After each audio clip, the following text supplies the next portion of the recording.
Today we're talking about the 5 pros and the 5 cons about living here in Discovery Bay. One of the great things about living here in Discovery Bay is the moderate weather. We have pretty nice weather that's consistent. It doesn't get too hot, it doesn't get too cold. So if you are somebody that doesn't want to go in the snow and you don't want to have the scorching heat, Discovery Bay kind of has the best of both worlds. Another great thing that we love about Discovery Bay is the amazing views. We live on the water, so we have boat rides and sunsets that just are breathtaking. We also have views of Mount Diablo and rolling hills all around us.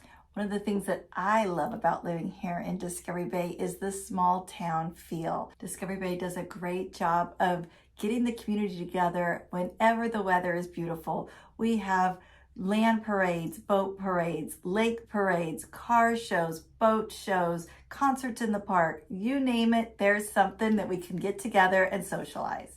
Another big reason people love living in Discovery Bay is amazing schools. We have 2 of the top-rated elementary schools right here in Discovery Bay, and then those schools feed into additional top-rated middle school and high schools.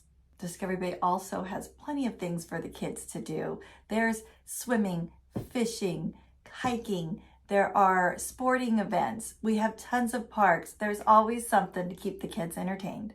With every city, there are going to be some cons. So let's talk about the cons of living in Discovery Bay. One of the cons will be cost of living. It is expensive to live here.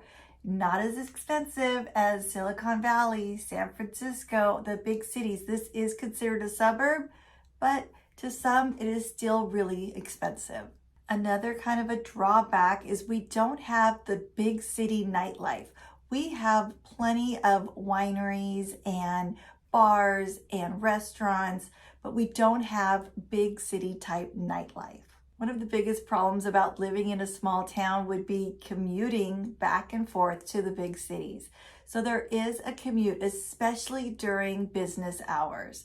But during the off times, it's not very far and you can get in and out to cities, to snow, to the beach. You're really right in the middle. One thing to be aware of when you're moving to Discovery Bay is we do have fog in the wintertime. Because we live on the water, there's something that happens with the humidity, and in the mornings it could be really, really foggy until you get out of the area. And another thing to remember about living in Discovery Bay is if you have small children, you cannot walk them to the middle school and the high schools. You will have to go to Byron for the middle school and Liberty for the high school. So we do have buses if you don't want to drive them, but they're not going to be able to walk to those schools because we do not have those schools here in our town. If you have any questions about the pros and cons about living in Discovery Bay, we are here to answer all of those. If you are thinking about moving to the area, give us a call, drop us a DM. We look forward to talking to you soon.